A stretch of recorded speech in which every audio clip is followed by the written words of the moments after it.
The winter of 1884 had been the harshest in Rocky Mountain memory, claiming lives and breaking spirits throughout the Colorado Territory. But as spring finally began to melt the deadly snows, it would bring more than just warmer weather to the isolated cabin where Daniel Bear McKinnon struggled to raise 3 daughters alone in the wilderness that had already taken so much from him. Bear had built his reputation as one of the territory's most skilled trappers and guides, a man who could survive for months in conditions that would kill lesser men within days.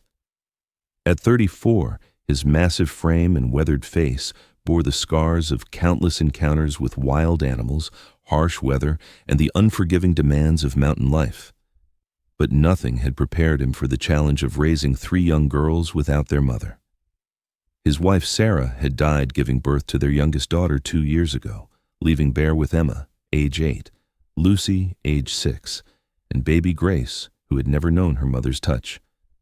The mountain man who could track a wounded bear through a blizzard found himself completely helpless when faced with braiding hair, mending tiny dresses, or explaining the mysteries of growing up female in a world that showed little mercy to women. The girls were growing wild, more like young wolves than proper young ladies, and Bear knew that his love alone wasn't enough to give them what they needed. They needed a mother's guidance, a woman's wisdom, a gentle hand to balance his rough mountain ways.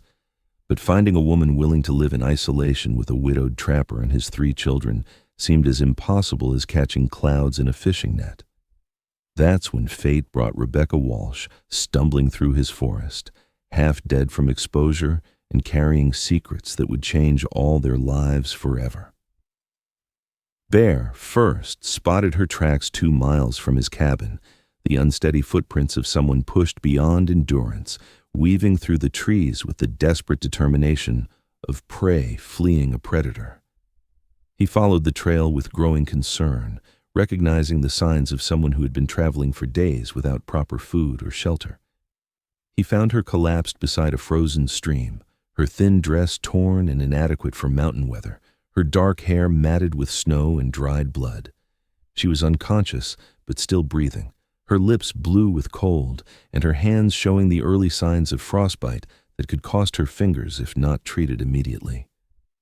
Bear didn't hesitate. He wrapped Rebecca in his bearskin coat and carried her back to his cabin, where his daughters watched with wide eyes as he worked to save the life of a complete stranger. For the next 3 days, he nursed her through fever and delirium, spooning broth between her cracked lips and keeping her warm with heated stones and thick furs. When Rebecca finally opened her eyes, the first thing she saw was little Grace sitting beside the bed, playing with a corn-husk doll and chattering to herself in the unconscious way of 2-year-olds.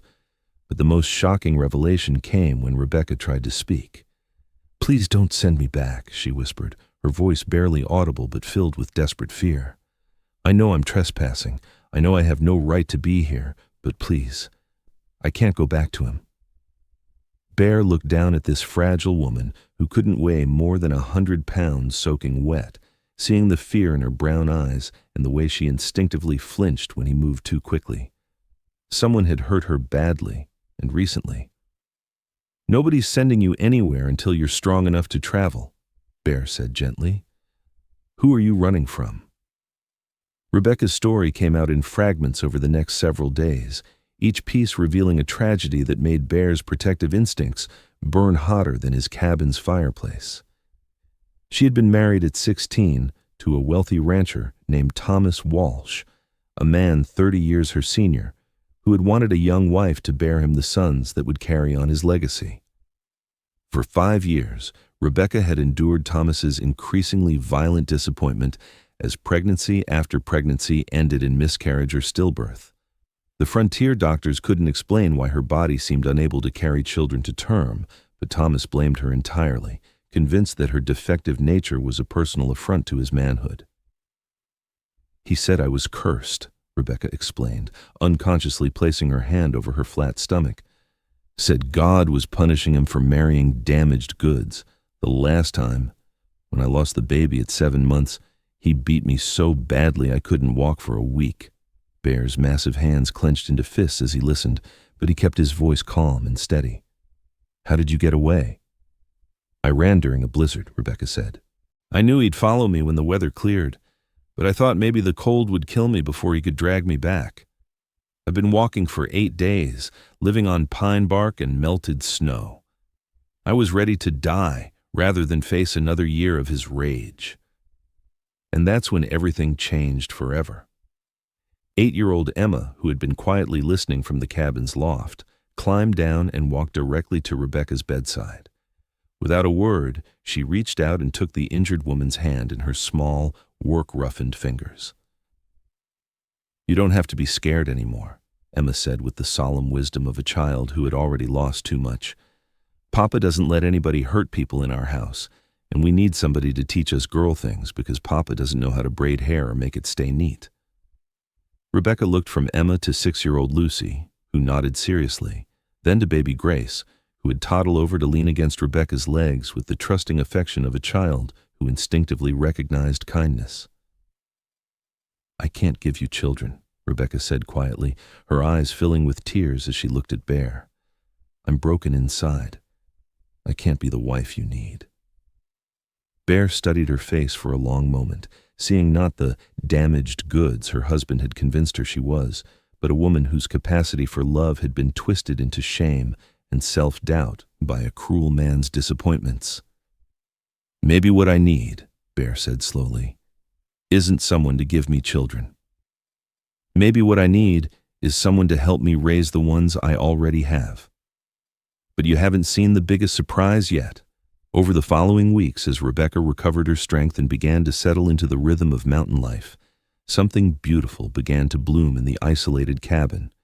The girls, starved for feminine guidance and nurturing, attached themselves to Rebecca with the fierce devotion of young creatures who had finally found what they'd been missing. Rebecca taught Emma how to cook simple meals and mend clothes with neat, even stitches. She showed Lucy how to weave wildflowers into crowns and told her stories of fairy tale princesses who were brave and clever rather than just beautiful. Most importantly, she gave baby Grace the kind of patient, gentle attention that helped the toddler learn to speak in complete sentences and develop the social skills she'd been missing without a mother's influence. In return, the girls gave Rebecca something she had never experienced in her marriage: unconditional acceptance and love that had nothing to do with her ability to produce male heirs. But it was Bear's reaction to seeing Rebecca with his daughters that revealed the depth of change happening in the cabin. The mountain man, who had never been comfortable expressing emotions, found himself watching Rebecca teach his girls with a mixture of gratitude and growing affection that went far beyond simple appreciation for her help. She brought a warmth and gentleness to his rough household that he hadn't realized was missing, creating a sense of family that felt more complete than anything he'd known since Sarah's death. More than that, Rebecca's presence allowed Bear to see his daughters in a new light. Under her guidance, Emma's natural leadership abilities emerged as she helped with household tasks and looked after her younger sisters. Lucy's imagination flourished as she created elaborate games and stories that entertained the whole family during long winter evenings. Even baby Grace began to show signs of the bright, curious personality that had been buried beneath the chaos of motherless life.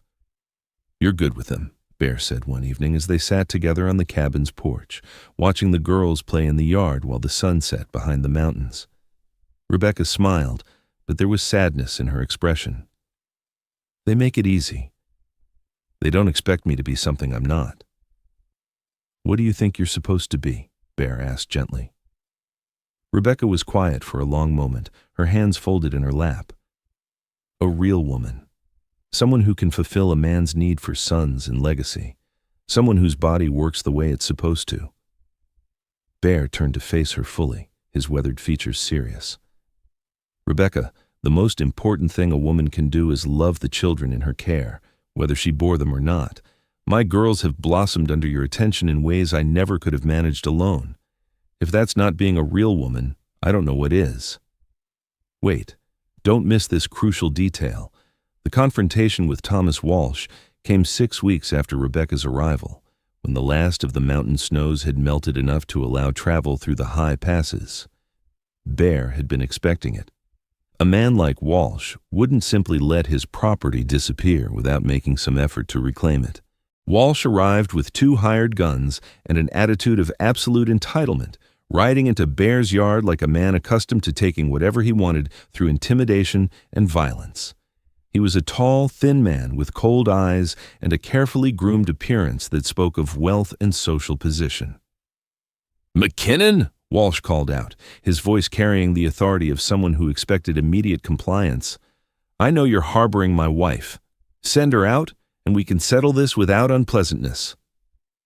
Bear stepped onto his porch, his massive frame filling the doorway as his daughters huddled behind him. Rebecca stood in the cabin's interior, visible through the open door, but protected by Bear's presence. "I don't see anybody here who belongs to you, Walsh," Bear replied calmly, his hand resting casually near his rifle. "I see a woman who asked for shelter and 3 children who need protecting." Walsh's face darkened with anger. "That woman is legally my wife. She has no right to abandon her duties and obligations. I'm prepared to overlook her disobedience if she comes home immediately." "And if she doesn't want to come home?" Bear asked. "What she wants is irrelevant," Walsh snapped. "She's my property, bought and paid for with a substantial bride price to her father. I have legal documents proving my ownership." That's when Rebecca stepped forward, moving to stand beside Bear, despite the obvious fear in her eyes. "I am not property, Thomas. I am a human being with the right to choose my own life." Walsh's expression grew ugly. "You are a defective woman who has failed in your primary purpose. The only reason I'm willing to take you back is because I paid good money for you. But if you continue this foolishness, I'll make sure the rest of your worthless life is spent regretting it." What you're seeing now is nothing compared to what happens next. Bear's response was swift and decisive. Before Walsh could react, the mountain man had crossed the yard in 3 long strides and lifted the smaller man off his horse by his throat, holding him at arm's length with the casual ease of someone handling a child. "Now you listen to me very carefully," Bear said, his voice calm but carrying the unmistakable promise of violence. "That woman has found sanctuary in my house, under my protection. My daughters love her and need her. She's not going anywhere she doesn't want to go." Walsh struggled uselessly against Bear's grip, his hired guns reaching for their weapons until they found themselves staring down the barrels of rifles held by Emma and Lucy, who had positioned themselves with the tactical awareness of children raised in dangerous country. "You can't threaten me," Walsh gasped. "I have legal rights. I have influence. I'll bring the territorial marshal—" "Bring whoever you want," Bear interrupted, "but they'll find a woman who chose to leave an abusive marriage and found refuge with a family that values her. They'll find 3 children who will testify that she's the best thing that ever happened to them, and they'll find me, ready to protect what's mine." Bear set Walsh back on his horse, with just enough force to make his point clear. "Ride away, Walsh. Don't come back, because next time I won't be so gentle about explaining that some things are more important than legal documents." As Walsh and his hired guns rode away, Rebecca collapsed against the cabin wall, her strength finally giving out after weeks of fear and uncertainty. But when Bear reached for her, she didn't flinch away. Instead, she let him hold her while she cried tears that seemed to wash away years of accumulated pain and shame. "It's over," Bear murmured against her hair. "You're safe now. You're home." And that's when the most incredible transformation began. The wedding took place 3 months later, performed by a traveling preacher who made his annual circuit through the mountain settlements. It wasn't a grand affair, just Bear and Rebecca, his 3 daughters serving as witnesses, and a handful of neighbors who had made the difficult journey to celebrate with them. But it was a ceremony filled with love, hope, and the radical promise that families could be built on choice rather than obligation, on mutual respect rather than ownership, on the desire to nurture and protect rather than dominate and control. Emma had woven wildflower crowns for herself and her sisters, while Lucy had picked a bouquet of mountain daisies for Rebecca to carry. Baby Grace, now speaking in full sentences and walking with confident steps, scattered pine needles instead of rose petals as she walked ahead of the bride. When the preacher asked if Bear would take Rebecca as his wife, to love and cherish regardless of whether she could provide him with sons, Bear's answer rang across the mountain valley with absolute conviction. I take her as my partner, my companion, and the mother of my heart if not my blood. I promise to honor her choices, protect her dreams, and stand beside her through whatever challenges life brings us. Rebecca's vows were equally powerful, promising to love not just Bear, but the daughters who had taught her that motherhood was about nurturing spirits rather than producing heirs, about creating love rather than fulfilling expectations. Years passed, and the McKinnon cabin became known throughout the territory as a place where damaged souls could find healing and lost families could be rebuilt. Rebecca never did carry a pregnancy to term, but she and Bear raised not only his 3 daughters, but also several orphaned children who found their way to the mountain sanctuary. Emma grew up to become a teacher, carrying her stepmother's gentleness and her father's strength into classrooms throughout the Colorado Territory. Lucy became an artist whose paintings captured the beauty of mountain life and the dignity of the people who chose to live beyond civilization's constraints. Grace became a doctor, inspired by Rebecca's knowledge of healing and Bear's belief that women could accomplish anything they set their minds to. The woman who had been told she was worthless because she couldn't bear sons became the mother who raised daughters proud and strong enough to change the world around them. If this story moved you, if it reminded you that family is built on love rather than biology, and that worth is measured by the capacity to nurture rather than the ability to produce heirs, then you've found your home. Subscribe to Wild West Romance Stories for more tales of healing, hope, and love that grows strongest when it's rooted in acceptance and mutual respect. From mountain sanctuaries to chosen families, every story we tell proves that the greatest strength comes from embracing those who need us most. This is where broken hearts learn to heal and where love creates families that biology never could.